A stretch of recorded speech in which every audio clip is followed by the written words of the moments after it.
Governor Banwari Lal पुरोहित ने CM मान नूं ठोकवा जवाब दिता है। उन्होंने जो स्टेटमेंट अज अखबारों के विच लगी है उसके तहत जवाब दिता गया तो कहा गया कि तुसीं मेरे नाल ज़्यादा ही गुस्से दे विच लगदे हो। सीएम मान नूं गवर्नर दे वल्लों उन्हां दी ड्यूटी भी समझाई गई है। एक बयान जारी करके उहदे विच कुछ आर्टिकल्स का जिक्र किया गया जिसके तहत दस्सिया गया कि तुहाडी जिम्मेवारी बनती है मैनूं ये सारियां चीज़ां की जानकारी देण दी। दस दिए कि स्पैशल सैशन नूं लैके लगातार गवर्नर अते मान सरकार आमो सामने दिखाई दे रही है। आज ही सीएम मान ने इस बारे स्टेटमेंट भी दी। उसके बाद आप दा यह भी बयान आया कि सुप्रीम कोर्ट जाने की तैयारी करते पे ने, लीगल टीम नाल गलबात कर रहे हैं। तो इस दरम्यान हुण गवर्नर बनवारी लाल पुरोहित हुणां दी स्टेटमेंट आई है जिहदे विच उन्होंने जिक्र किया है कि सीएम मान मेरे नाल ज़्यादा ही गुस्से च लगते हैं, इसे दे चलते अजिहे बयानबाजी कर रहे हैं। लेकिन मैं उन्होंने यह उन्होंने ड्यूटी समझा रहा जिहदे बाद मैनूं लगता है कि उन्होंने नज़रिया मेरे प्रति इस मुद्दे के प्रति बदल जाएगा। और जानकारी लिए मेरे सहयोगी पामिल नाल मौजूद ने। पामिल, पहला तो गवर्नर ने की कुछ किया है डिटेल दे विच, ओह दस दो जो सीएम भगवंत मान बारे उन्होंने कहा है। सब तो इंपॉर्टेंट गल ये हैगी, मैनूं लगदा कि जिस तरह दे नाल असीं दिल्ली दे विच अरविंद केजरीवाल वर्सेस एलजी देखते थे, पंजाब दे विच भी हुण सीएम वर्सेस गवर्नर उस तरह की स्थिति बन गई है। पहली बारी है पंजाब दे विच इस तरह दे नाल सीएम दा ते गवर्नर दा टकराव हो रहा ऑन रिकॉर्ड। जिहड़ा भगवंत मान हुणां ने कहा सीगा कि सैशन रद्द कर दिता गया गवर्नर वालों, भगवंत मान ने उसका ठोकवा जवाब दिता कि जिहड़ा मिनिस्टर ने चुने हुए नुमाइंदियां ने फैसला लिया उसनूं गवर्नर किवें रद्द कर सकदा। वो कहंदे हद कर दित्ती इस बारी।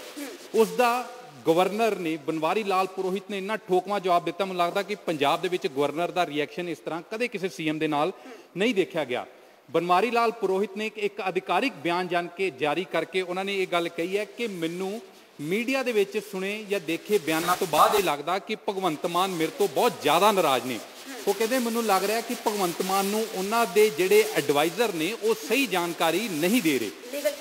ਜਿਹੜੇ ਉਹਨਾਂ ਦੇ ਐਡਵਾਈਜ਼ਰ ਸ਼ਬਦ ਦੇ ਵਿੱਚ ਲਿਖਿਆ ਗਿਆ, ਜਿਹੜੇ ਉਹਨਾਂ ਦੇ ਲੀਗਲ ਐਡਵਾਈਜ਼ਰ ਨੇ ਉਹਨਾਂ ਨੂੰ ਸਹੀ ਜਾਣਕਾਰੀ ਜਿਹੜੀ ਹੈ ਉਹ ਨਹੀਂ ਦੇ ਰਹੇ। ਤੇ ਮੈਂ ਆਸ ਕਰਦਾ ਕਿ ਜਿਹੜੀ ਹੁਣ ਮੈਂ ਭਗਵੰਤ ਮਾਨ ਨੂੰ ਜਾਣਕਾਰੀ ਦੇਣ ਲੱਗਾ ਕਿ ਇਸ ਨੂੰ ਦੇਖ ਕੇ ਇਹਨੂੰ ਜਾਣ ਕੇ ਮੇਰੇ ਬਾਰੇ ਉਹਨਾਂ ਦਾ ਨਜ਼ਰੀਆ ਬਦਲੇਗਾ। ਉਹਨਾਂ ਨੇ ਕਨਸਟੀਟਿਊਸ਼ਨ ਦੇ ਆਰਟੀਕਲ 167 ਤੇ 168 ਦਾ ਹਵਾਲਾ ਦਿੱਤਾ, ਜਿਹੜੇ ਆਰਟੀਕਲ ਇਹ ਦੱਸਦੇ ਨੇ ਕਿ ਗਵਰਨਰ ਦੇ ਪ੍ਰਤੀ, ਗਵਰਨਰ ਹਾਊਸ ਦੇ ਪ੍ਰਤੀ ਸੀਐਮ ਦੀ ਜ਼ਿੰਮੇਵਾਰੀ ਕੀ ਹੈਗੀ ਹੈ। ਉਸ ਦੇ ਵਿੱਚ ਉਹਨਾਂ ਨੇ ਇਸ ਚੀਜ਼ ਦਾ ਜ਼ਿਕਰ ਕੀਤਾ ਹੈ ਕਿ it shall be the duty of chief minister of each state to communicate to the governor of the state all decision of the council of minister related to the administration of the affairs of the state and proposal for legislation। दरअसल किसी भी state दे और हर state दे CM की यह जिम्मेवारी बनती है कि जेडे काउंसिल ऑफ मिनिस्टर ने, जेडे मंत्रियों ने जेड़ा फैसला लिया किसी स्टेट के एडमिनिस्ट्रेशन के बारे, किसी स्टेट के पोलिटिकल अफेयर्स के एडमिनिस्ट्रेटिव अफेयर्स के बारे ते जां स्टेट दे विच कोई कानून बनाउण दे बारे ਉਹਦੀ ਜਾਣਕਾਰੀ ਜੇ ਗਵਰਨਰ ਮੰਗੇਗਾ ਤੇ ਉਹਦੀ ਜਾਣਕਾਰੀ ਗਵਰਨਰ ਨੂੰ ਦੇਣੀ ਸੀਐਮ ਦੀ ਜ਼ਿੰਮੇਵਾਰੀ ਹੈਗੀ ਹੈ। ਇਹ ਉਹਨਾਂ ਨੇ ਆਰਟੀਕਲ 167 ਦਾ ਜਿਹੜਾ ਕਲੌਜ਼ ਇਹ ਹੈ ਉਹਦਾ ਹਵਾਲਾ ਦਿੱਤਾ। ਇਹਦਾ ਇੱਕ ਦੂਸਰਾ ਕਲੌਜ਼ ਹੈ to furnish such information related to the administration of the affairs of the state and proposal for legislation as the governor may call for to furnish such information related to the administration। इस तरह की कोई भी जानकारी जी administration नाल related होंदी है या एडमिनिस्ट्रेटिव अफेयर्स के नाल रिलेटेड होंदी है, जी लैजिसलेशन ने जिहदा कानून बनाना हैगा गवर्नर उहदी जानकारी जिहड़ी वो मंग सकदा हैगा। एक गवर्नर का अधिकार वो दूजे पासों दस रहे हैं, गवर्नर उहदी अधिकार जानकारी जिहड़ी मंग सकदा। इहदा इसे 67 का क्लॉज सी हैगा, if the governor so require to submit for the consideration of the council of minister any matter of which a decision has been taken by a minister but which has not been considered by the council।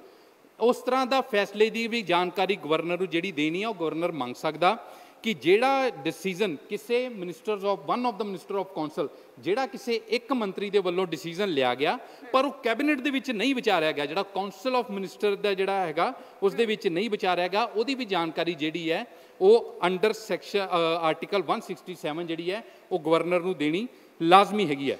एक इस तो इलावा governor ने 168 जिहड़ा constitution का article 168 का जिहड़ा हवाला दिता वो भी उन्होंने दिता Constitution of the legislator in state, for every state there shall be a legislator which shall consist of the governor। मतलब हर स्टेट के विच जिथे गवर्नर एग्जिस्ट करता उत्थे जिहड़ी काउंसिल ऑफ मिनिस्टर हैगे ने उन्हां नूं जानकारी जिहड़ी है गवर्नर नूं देनी है।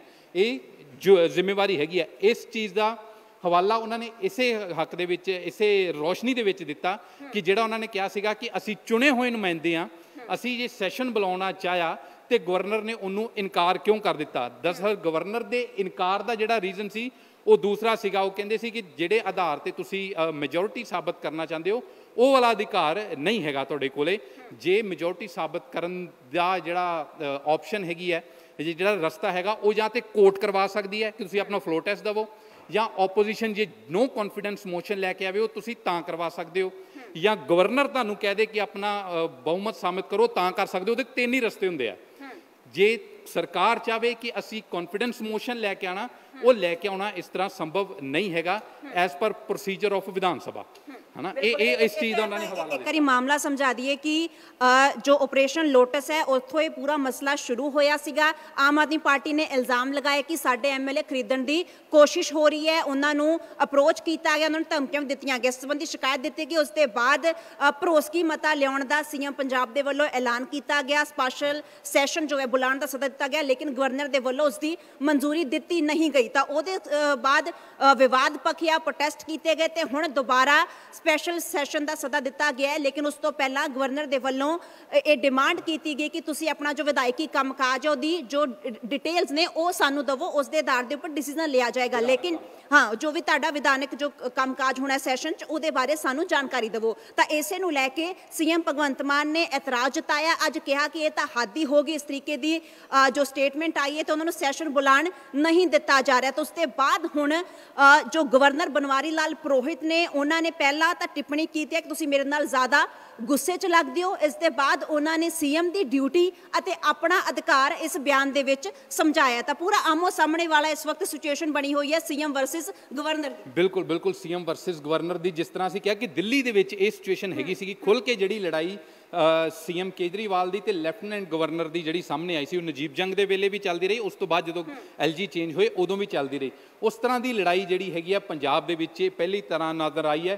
हुण गवर्नर ने भी उन्होंने आर्टिकल 167 ते 168 के अधीन पूरा ब्रीफ करके एक बड़ी इंटरस्टिंग चीज़ है। देखो जिहड़ा गवर्नर हाउस तो अधिकारिक बयान आया उस दे विच दो गल्लां ने ते थल्ले आर्टिकल का रैफरेंस दिता होया, कॉन्स्टिट्यूशन के जिहड़े आर्टिकल 167 168 है उसका रैफरेंस दिता होया। पर हरमन मैं एक चीज़ तुहानूं ये दसदा कि जिहड़ी ये चीज़ है गवर्नर दे कोले बीजेपी के लीडर गए सीगे, गवर्नर नूं चिट्ठियां लिखियां सी, प्रताप सिंह बाजवा ने, सुखपाल सिंह खैरा ने, बीजेपी के लीडर जिहड़े मिल के आए सीगे, वो ये कह रहे सीगे कि ये कुछ गवर्नर जिहड़ी सीएम के अधिकारिक ताकतां हैगियां ने उसका नजायज़ वरतों की जा रही है। मैं तुहानूं एक चीज़ एक रैफरेंस दे दिंदा, दो दिन पहला केरल दे विच इस तरह का टकराव होया वा। केरल के सीएम ने ਜਿਹੜੇ केरल के गवर्नर है मुहम्मद आरिफ खान ਜਿਹੜੇ बीजेपी तो गवर्नर बने ने, केरल के सीएम भी उत्थे गवर्नर के नाल लड़ाई कर रहे हैं कि गवर्नर साडे च इंटरफेरेंस बहुत कर रहा। ये परसों प्रैस कॉन्फ्रेंस हुई है केरल दे विच और वो गवर्नर बीजेपी के हैगे ने, उत्थे भी सीएम ये कह रहा कि गवर्नर साडे कम्मां दे विच इंटरफेरेंस ज़्यादा कर रहा। दूसरी गल इहदे विच जिहड़े कांग्रेसी रिएक्ट कर रहे हैं, कांग्रेस जो रिएक्ट कर रहे हुण उत्थे चर्चा बहुत अशोक गहलोत की चल रही है। अशोक गहलोत की भी उन्होंने गवर्नर के नाल किसी समय बहुत टकराव रहा, मैनूं गवर्नर का नाम भुल गया। अशोक गहलोत भी जिहड़े ने वो गवर्नर का बहुत विरोध करते रहे हैं। ये लड़ाई राजस्थान के भी रही है क्योंकि कांग्रेस के रैफरेंस तो मैं तुहानूं ये चीज़ दस रहा कि राजस्थान के भी ये लड़ाई बहुत ज़्यादा रही है। और गवर्नर हुण मोदी का जिक्र कर रहे हैं कि गवर्नर एक तरह का बीजेपी की लॉयल्टी दिखाने की कोशिश कर रहे। एक सब तो इंटरस्टिंग फैक्ट ये है कि जिस टाइम गुजरात के सीएम सीगे नरेंद्र मोदी, गुजरात के सीएम नरेंद्र मोदी की भी अपने गवर्नर नाल बहुत लड़ाई रही है। वो सेंटर च यूपी नूं चिट्ठियां लिखते होंदे सी उस समय, तो ये लड़ाई हुण उसे तरह की है। पर पंजाब च कदे लड़ाई नहीं हुई, पर पंजाब दे विच गवर्नर वर्सिस सीएम इन्नी खुल के पहली बारी आया।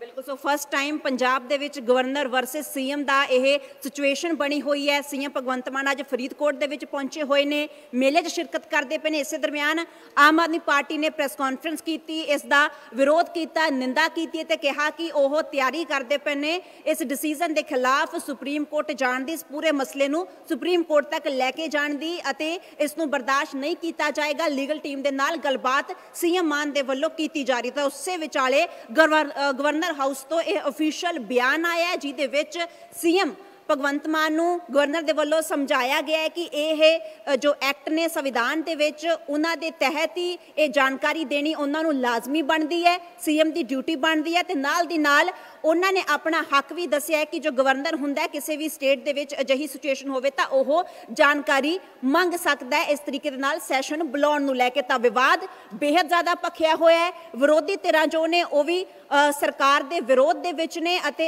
ਇਸ ਨੂੰ ਜੋ ਗਵਰਨਰ ਦੇ ਵੱਲੋਂ ਡਿਸੀਜਨ ਲਿਆ ਗਿਆ, ਸੈਸ਼ਨ ਨੂੰ ਰੱਦ ਕੀਤਾ ਗਿਆ, ਉਸ ਦਾ ਸਮਰਥਨ ਕਰਦੀਆਂ ਨਜ਼ਰ ਆਈਆਂ। ਹੁਣ ਵਿਰੋਧੀ ਧਿਰਾਂ ਗਵਰਨਰ ਦੇ ਨਾਲ ਦਿਖਾਈ ਦੇ ਰਹੀਆਂ ਨੇ ਤੇ ਸਰਕਾਰ ਵਰਸਸ ਗਵਰਨਰ ਦੀ ਸਿਚੁਏਸ਼ਨ ਪੂਰੇ ਤਰੀਕੇ ਨਾਲ ਬਣੀ ਹੋਈ ਹੈ। ਅਗਲਾ ਸਟੈਪ ਸਰਕਾਰ ਦੇ ਵੱਲੋਂ ਕੀ ਹੋ ਸਕਦਾ?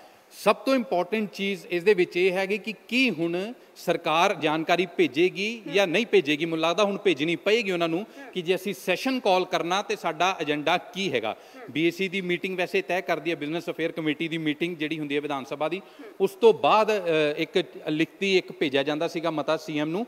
ਪਰ ਹੁਣ ਇਸ ਦੇ ਵਿੱਚ ਇਹ ਦੇਖਣਾ ਬਹੁਤ ਇੰਪੋਰਟੈਂਟ ਹੋਏਗਾ ਕਿਉਂਕਿ 2 ਦਿਨ ਪਹਿਲਾਂ ਭਗਵੰਤ ਮਾਨ ਨੇ ਜਦੋਂ ਇਹ ਗੱਲ ਕਹੀ ਸੀਗੀ ਕਿ ਅਸੀਂ 27 ਸਤੰਬਰ ਨੂੰ ਦੁਬਾਰਾ ਸੈਸ਼ਨ ਬੁਲਾ ਰਹੇ ਤੇ ਉਸ ਦੇ ਵਿੱਚ ਉਹਨਾਂ ਨੇ ਆਪਣੀ ਸਟੇਟਮੈਂਟ ਇੱਕ ਤਰ੍ਹਾਂ ਦੇ ਨਾਲ ਚੇਂਜ ਕਰ ਦਿੱਤੀ ਸੀ।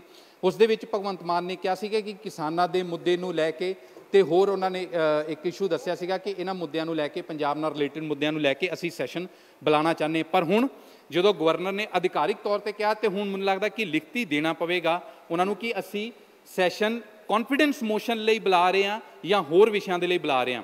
ਇਸ ਦੇ ਵਿੱਚ ਇੱਕ ਹੋਰ ਚੀਜ਼ ਬੜੀ ਇੰਟਰਸਟਿੰਗ ਹੋ ਸਕਦੀ ਹੈ ਇਹ ਕਹਿ ਰਿਹਾ ਕਿ ਜੇ ਮੰਨ ਲਓ ਕਿ ਸਰਕਾਰ ਦੂਸਰੇ ਵਿਸ਼ੇ ਦੱਸ ਦਿੰਦੀ ਹੈ ਕਿ ਅਸੀਂ ਸਾਡਾ ਏਜੰਡਾ 1 2 3 ਇਹ ਹੈਗਾ, ਉਸ ਦੇ ਵਿੱਚ ਜਿਹੜਾ ਕੌਨਫੀਡੈਂਸ ਮੋਸ਼ਨ ਨਹੀਂ ਦੱਸਦੀ ਤੇ ਫਿਰ ਚੱਲਦੇ ਸੈਸ਼ਨ ਦੇ ਵਿੱਚ ਕੀ ਉਹ ਰੈਜ਼ੋਲੂਸ਼ਨ ਲਿਆਂਦਾ ਜਾ ਸਕੇਗਾ?